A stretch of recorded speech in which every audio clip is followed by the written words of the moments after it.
আশা করি সবাই ভালো আছেন। তো আজকে আমি আপনাদের অটোশো 7.0 শেষ পড়বো আমার আজকে। তো এখানে আমি দুইটা শেপ দিয়ে একটা দিয়ে লোগো আর একটা হচ্ছে রেল লাইন ডিজাইন দেখাবো কীভাবে করা যায়। তো চলেন আমরা মূল কথা যেমন আগে আপনার রেল লাইনের ইয়াটাই দেখাই। তো এখান থেকে মনে করেন আপনারা লাইন টুলটা নেবেন। এই লাইন টুলটা এই শেপটার মাধ্যমে আপনারা একটা রেল লাইন তৈরি করতে পারবেন। যেমন ধরেন আমি এখান থেকে এটা করলাম, করার পরে এখানে আমি মনে করেন আর একটা দিলাম, এরকম করে আরও দুইটা দিতে হবে। তো মনে করেন একটু গ্যাপ রেখে আমি আরেকটা নিলাম, ঠিক আছে, তারপর আবার আরেকটা নিলাম। হ্যাঁ, এখন মনে করেন এখান থেকে আমি দাগগুলি সিলেক্ট করব। ধরেন আমি এখানে দাগটা সিলেক্ট করলাম, শিপ ধরে অবশ্যই নেবেন, ঠিক আছে। এই এখন মনে করেন আবার এখান থেকে আরেকটা নেবেন, ঠিক আছে, আবার এখান থেকে আরেকটা নেবেন, আবার মনে করেন এখান থেকে আরেকটা নেবেন, ঠিক আছে, আবার এখান থেকে আরেকটা নেবেন, এরপরে আবার এখান থেকে আরেকটা নেবেন, ঠিক আছে, আবার এখান থেকে আরেকটা নেবেন, এখান থেকে আরেকটা নেবেন। তো আপনাদের আমি বিষয়টা দেখালে আপনি এভাবে ডিজাইনটা করতে পারেন। এটা হচ্ছে রেল লাইনের যে ডিজাইনটা, এটা এই লাইন এটা দিয়ে ঘড়ির কাজ, ঘড়ির ডিজাইন করা যায়। এগুলো আমি প্রত্যেকটা বিষয় নিয়ে আসবো, আপনারা তখন সহজে বিষয়টা বুঝতে পারবেন। তো এটা হলো আমি মূলত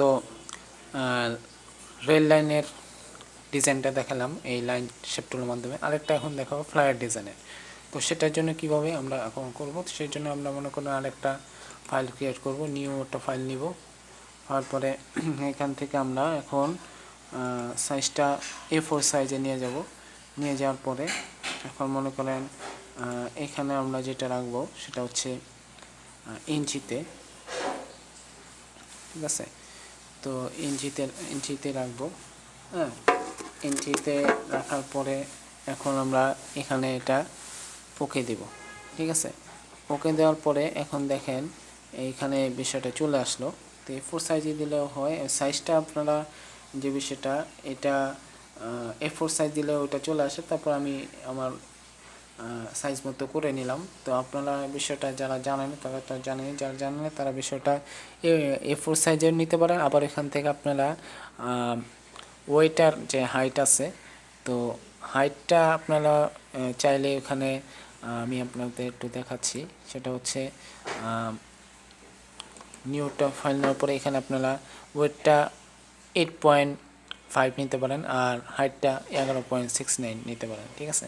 তো এখন আমি নিলাম, নেওয়ার পরে এখন মনে করেন এই যে ওকে দিলাম, একটা ফ্লায়ার ডিজাইন হলো। এখন ফ্লায়ারের একটা আমি সাইজ নিয়ে আসলাম, ডিজাইনের সাইজ। তো এখন আমি এখানে মনে করেন রেক্টেঙ্গুলার দিয়ে আরেকটা লেয়ার নিলাম, লেয়ার নিয়ে এখন মনে করেন আমি এখানে এটা রেক্টেঙ্গুলার শেপ নিব। তো এই মনে করেন আমি এটা নিতেছি।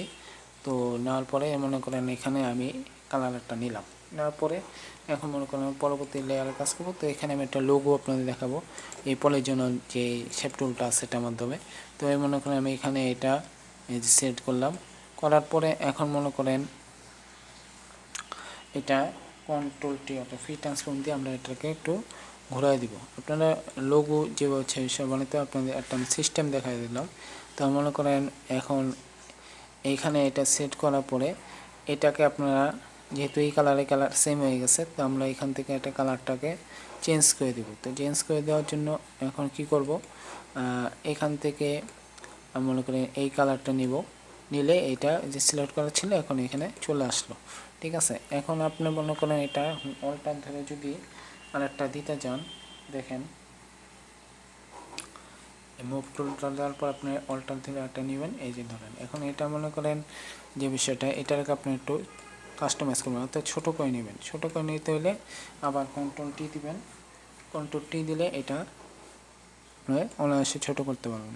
তো এখন ছোটো করার পরে এখন মনে করেন এই জায়গায় এই বিষয়টা নিয়ে যাবেন, নিয়ে যাওয়ার পরে এখন মনে করেন এটাতে কালার একরকম লাগতেছে, ঠিক না। তো এখান থেকে আমি আবার মনে করেন এটার কালার ধরেন যেটা করব, এটা ধরেন আমি এখানে সেট করার পরে এখান থেকে ধরেন এমন একটা কালার নেব যে কালারটা এটার থেকে একটু ব্যতিক্রম বোঝা যায়, ঠিক আছে। তো ধরেন আমি এটা নিলাম, নেওয়ার পরে এটা এখানে আমি অল্টার থেকে সুইচ দিব, দেখেন এই যে চলে আসলো। তো এইভাবে আপনারা লোগোর কাজটাও করতে পারবেন। তো এখানে মনে করেন আমি একটা টেক্সট দিয়ে একটা লোগো দেখাইতেছি, যেমন ধরেন আমি এখান থেকে হরিজন্টাল নিলাম, নেওয়ার পরে এখানে মনে করেন আমি এটা লিখবো, ধরুন আমি এখানে লিখলাম, ধরেন আই লিখলাম।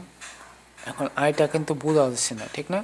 তো এটা মনে করেন আপনি এখানে যদি এটাকে কালারটা চেঞ্জ করে তাহলে ধরতে পারবেন। তো ধরেন আপনি এখানে এটা দিলেন, এখন ব্যাপার আছে, এখন আপনার টেক্সটটা এখানে লেয়ার থেকে এটা আপনাকে সিলেক্ট করে নিতে হবে। তো সিলেক্ট করার পরে দেখেন এটা একটু বড় দেখাইতেছে, ঠিক না? এই সাইজটাকে আপনারা 6 ফিটে নিয়ে আসবেন। 6 ফিটের থেকে আপনি ধরেন 48 ফিটে নিলেন। তো নেওয়ার পরে এখন দেখেন মুভ টুলের মাধ্যমে, আচ্ছা কন্ট্রোল জেড, এখানে এই যে এই জিনিসটা সেট করার পরে আপনার এখন টেক্সটটা এরকম সেট করছেন, করার পরে এটা কালারটা একটু ব্যতিক্রম ধর্মী কালার দেন, যেটা এখানে বোঝা যায়। তো ধরেন আমি এখানে এই কালারটা দিলাম, তারপরে ওকে দিলাম, ঠিক আছে। আর এটা বের হয়ে গেছে, বেশি বড় দেখে বের হয়ে গেছে, তো আমি এটা মনে করেন 36 ফিটে দিলাম। হ্যাঁ, তারপরে মুভ টুল থেকে আমি এটাকে একটু ইয়া করব, কাছাকাছি নিয়ে আসবো। তো এইভাবে মূলত আপনারা লোগোর কাজ করতে পারবেন। এগুলো আমি বিষয়গুলি দেখাবো আমি যখন ফটোশপ 2020 নিয়ে আমার পরবর্তী ভিডিওতে ইনশাল্লাহ আপনারা দেখবেন। আশা করি এটা প্রথম পর্ব থেকে এখানে আমি 2020-এর প্রথম যে পরিচিতিগুলি, কোনটা থেকে কী কাজ, এগুলি দেখাবো। তো আশা করি বিষয়গুলি বুঝতে পারছেন। তো ভিডিওটি যদি ভালো লাগে থাকে ভিডিওটিতে লাইক দিবেন, চ্যানেলটি সাবস্ক্রাইব করবেন, এবং যারা আমার চ্যানেলে নতুন আছেন চ্যানেল ভিডিওগুলি দেখাবো, যদি ভালো লাগে সাবস্ক্রাইব করে আমার সাথে থাকবেন। তো সবাইকে ধন্যবাদ, আল্লাহ হাফেজ, আসসালামু আলাইকুম।